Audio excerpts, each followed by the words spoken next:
यह सऊदी अरब का line project है, जिसे नियाम फ्यूचर सिटी भी कहा जाता है। यह एक विशाल मेगा प्रोजेक्ट है, जिसे दुनिया आने वाले वर्षों में पहली बार देखेगी। यह सिर्फ एक बड़ा प्रोजेक्ट नहीं है, बल्कि यह नियाम दुनिया का सबसे महंगा निर्माण प्रोजेक्ट भी है। इसकी लागत $500 बिलियन है और इसे तैयार किया जा रहा है। 500 मीटर ऊंचे स्काई स्क्रैपर्स एक दूसरे के समानांतर बनाए जा रहे हैं, जो हड़तंगे स्थानों पर सऊदी के रेगिस्तान में स्थित होंगे। ये 70 किलोमीटर तक फैले हैं। यह ऐसा है जैसे न्यूयॉर्क के वन वर्ल्ड ट्रेड सेंटर की 4500 कॉपीज बनाकर उन्हें एक ही लाइन में खड़ा किया जाए। सऊदी क्राउन प्रिंस मोहम्मद बिन सलमान भविष्य की एडवांस्ड लिनियर सिटी बनाने का ख्वाब रखते हैं। यह एक ऐसी सिटी होगी जिसमें लाखों लोग रह सकेंगे। इस सिटी में लाख लोग रहेंगे। लेकिन क्या यह संभव है या नहीं? इसके ऑर्गेनिक सिटीज के मुकाबले में क्या क्या फायदे हैं? क्या कहीं सऊदी अरब अपनी गिरती हुई इकोनॉमी को बचाने के लिए अपना सब कुछ दांव पर लगाकर कोई गलती तो नहीं कर रहा? और अगर किसी वजह से नियाम प्रोजेक्ट फेल हो गया तो फिर सऊदी के पास पीछे क्या बचेगा? नियाम सऊदी अरब के ऐसे प्रोजेक्ट का नाम है जो अपनी नौयत का सबसे यूनिक शहर कहलाया जाएगा। ये सऊदी अरब के वेस्ट में गल्फ ऑफ अकाबा से शुरू होकर एक लाइन की सूरत में सऊदी अरब के ईस्ट में 170 किलोमीटर तक फैला होगा। सऊदी अरब के वेस्ट में जब सऊदी क्राउन प्रिंस मोहम्मद बिन सलमान ने इसकी अनाउंसमेंट की थी, उस वक्त कहा जा रहा था कि शायद ये प्रोजेक्ट कभी स्टार्ट ही नहीं हो पाएगा। लेकिन अभी सैटेलाइट इमेज में देखा जाए तो एक्चुअली इस पर काम स्टार्ट हो चुका है। जो लोकेशन बताई गई थी एग्जैक्टली वहां एक बहुत बड़ी अंडर कंस्ट्रक्शन लाइन वाकई में नजर आ रही है। वहां लाइन की लंबाई 170 किलोमीटर तक फैली होगी, वहीं इसकी चौड़ाई सिर्फ ऊंचाई 170 किलोमीटर तक फैली होगी, वहीं इसकी चौड़ाई सिर्फ 200 मीटर है। यानी यह चौड़ाई सामान्यतः किसी सोसाइटी के एक ब्लॉक जितनी है। नियाम की ऊंचाई को 500 मीटर तक प्लान किया गया है। 500 मीटर ऊंचे 2 स्काई स्क्रैपर्स को 170 किलोमीटर तक खींचा जाएगा। यह इतना ही ऊंचा है जितना मुंबई के इंपीरियल 2 या कराची के बहरिया आइकॉन को डबल कर दिया जाए। तो अब आप खुद लाइन की ऊंचाई और इसकी लंबाई का अंदाजा लगा लें कि यह कितना बड़ा मेगा स्ट्रक्चर होगा। जैसे 830 मीटर ऊंचा बुर्ज खलीफा डायरेक्शन आसमान की तरफ है। यह सबसे ऊंचा तो नहीं, लेकिन दुनिया का सबसे लंबा स्काई स्क्रैपर जरूर होगा। अगर ऐसा ही कोई प्रोजेक्ट न्यू दिल्ली में बनाया जाए तो उसकी लंबाई आगरा तक फैली होगी, या फिर कराची से स्टार्ट किया जाए तो ये प्रोजेक्ट हैदराबाद पर आकर खत्म होगा। अगर हम इस पूरी लाइन सिटी का एरिया निकालें तो हम इसकी लंबाई और चौड़ाई को मिलाकर गुणा करेंगे। 127 किलोमीटर लंबाई और 200 मीटर या 0.2 किलोमीटर चौड़ाई है, तो यह बनता है सिर्फ और सिर्फ 34 स्क्वायर किलोमीटर। इस 34 स्क्वायर किलोमीटर में केवल 9 लाख लोग निवास करेंगे। 1 स्क्वायर किलोमीटर में 2,64,705 लोग रहेंगे। भारत के 1 करोड़ 20 लाख आबादी वाले मुंबई का क्षेत्र 603 स्क्वायर किलोमीटर है। यानी यहां 1 स्क्वायर किलोमीटर में 19,900 लोग रहते हैं, जो कि नियम की यहां की जनसंख्या घनत्व केवल 7.5% है। यदि हम टोक्यो, जो दुनिया का सबसे बड़ा शहर है, का उदाहरण लें तो यहां 1 स्क्वायर किलोमीटर में 6,380 लोग रहते हैं, जो नियम के मुकाबले में सिर्फ 2.4% है। अब यह बात तो साबित हो गई कि एरिया के हिसाब से नियम काफी अधिक, जहां कम जगह पर ऑर्गेनिक सिटीज की तुलना में ज्यादा लोग रह सकेंगे। मतलब जो काम 500 से 600 स्क्वायर किलोमीटर के शहर में होना था, वही होगा। यह कार्य केवल 34 स्क्वायर किलोमीटर में ही संपन्न हो रहा है। इसमें कोई संदेह नहीं है कि सऊदी प्रिंस की यह योजना निश्चित रूप से प्रभावशाली है।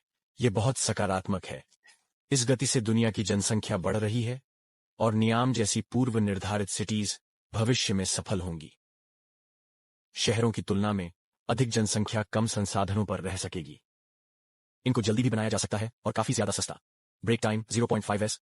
यह भी इस प्रकार की सिटीज को लीनियर सिटी कहा जाता है, क्योंकि नियाम एक पूर्व निर्धारित लीनियर सिटी है, इसलिए इसके कई लाभ हैं। सामान्य सिटी में संसाधनों का काफी नुकसान होता है, लेकिन लीनियर सिटी में सब कुछ पूर्व निर्धारित होने के कारण संसाधनों का नुकसान न्यूनतम होता है। लागत घट जाती है। इसका अंदाजा आप इस बात से लगा लें कि मेक्सिको सिटी की जनसंख्या भी नियोम की प्रस्तावित जनसंख्या के बराबर है। लेकिन अगर मेक्सिको सिटी में सभी सड़कों को जोड़ दिया जाए जिसमें सड़कें, स्ट्रीट्स और एक्सप्रेसवेज भी शामिल हैं, तो यहां कुल मिलाकर 3 लाख किलोमीटर से अधिक सड़कें बनाई गई हैं। यदि इस सड़क नेटवर्क को एक टुकड़े में बनाया जाए तो यह अर्थ के 7.5 चक्कर लगा सकता है। इसके मुकाबले में समान जनसंख्या वाले नियोम में केवल 170 किलोमीटर का सड़क नेटवर्क होगा। नियोम की इस लाइन सिटी में सबसे ऊपर पेडेस्ट्रियन लेयर रखी गई हैं, जहां कोई गाड़ियां नहीं चलेंगी। दूसरी लेयर को सर्विस लेयर का नाम दिया गया है, जिसमें गाड़ियां भी चलेंगी और दुकानें भी होंगी। और तीसरी स्पाइन लेयर होगी, जिसमें fully artificial intelligent high speed train का नेटवर्क होगा।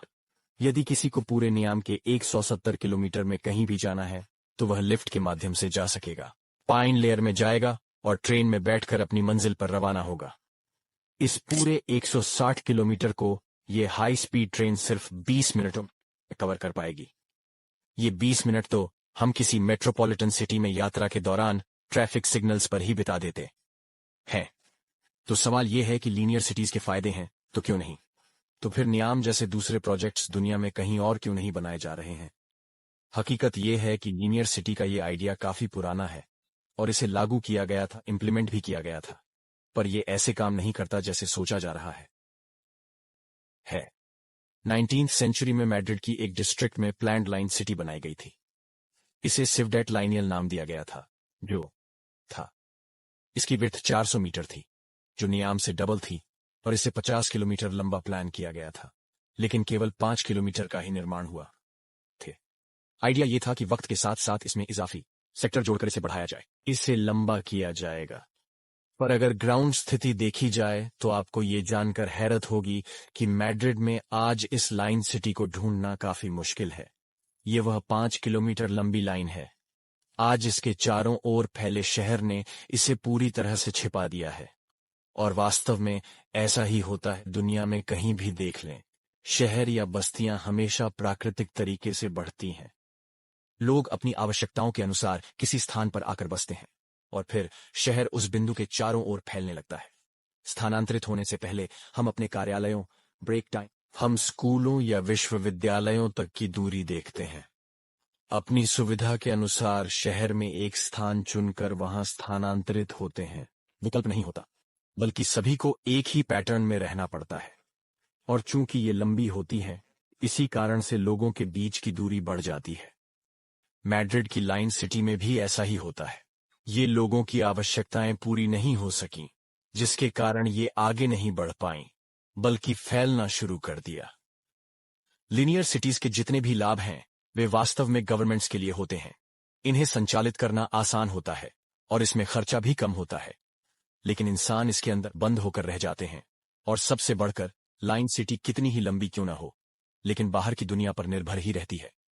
डेली लाइफ की आवश्यकताएं, पूरी आवश्यकताओं को पूरा करने के लिए सामान बाहर से ही आता है, और यह स्पष्ट है कि सारा सामान लाइन सिटी के प्रवेश और निकासी बिंदु से ही अंदर आता है। इस प्रकार इनके प्रवेश और निकासी बिंदुओं पर नई जैविक शहरें बनना शुरू हो जाती हैं, जो धीरे धीरे मूल लाइन को बाधित करने लगती हैं।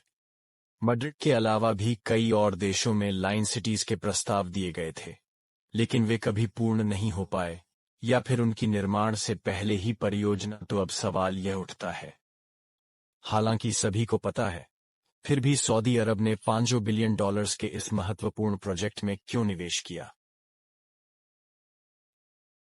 इतना यूज्ड टू करने के कारण अब उनके लिए समस्याएं आना शुरू हो गई हैं। दूसरी अरब देशों ने पहले से ही इस खतरे को समझ लिया था और अपनी अर्थव्यवस्थाओं को पर्यटन की दिशा में बदल दिया। विशेषज्ञों का मानना है कि सऊदी अरब को आने वाले खतरे का समय पर आभास नहीं हुआ। ब्रेक टाइम 0.4 आया।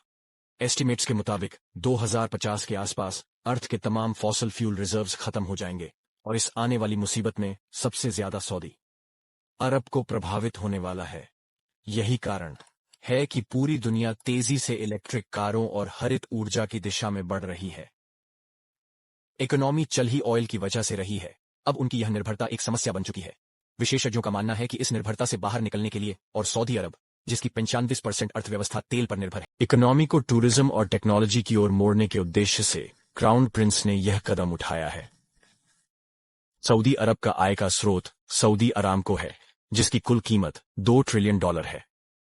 पर यह धन तो केवल तेल कंपनी का मूल्य है, जो इनको हर साल $120 बिलियन का प्रॉफिट जनरेट करके देती है, जिसमें से करीब 70 बिलियन तो कंट्री के खर्चों में बजट की सूरत में चले जाते। इससे बचता है लगभग $50 बिलियन। यानी अगले 10 वर्षों तक यदि यही लाभ बना रहा, तब जाकर सऊदी नियाम के $500 बिलियन का खर्चा बर्दाश्त कर पाएगा। और अगर किसी वजह से ये प्रोजेक्ट फेल हो गया, तो फिर सऊदी अरब के पास अपनी अर्थव्यवस्था को मोड़ने और अन्य आय स्रोत खोजने का समय नहीं बचेगा। आपके इस बारे में क्या विचार हैं, मुझे कमेंट में बताएं। मुझे उम्मीद है कि आप ट्रैक विद शाहनवाज की वीडियो को लाइक और शेयर करेंगे।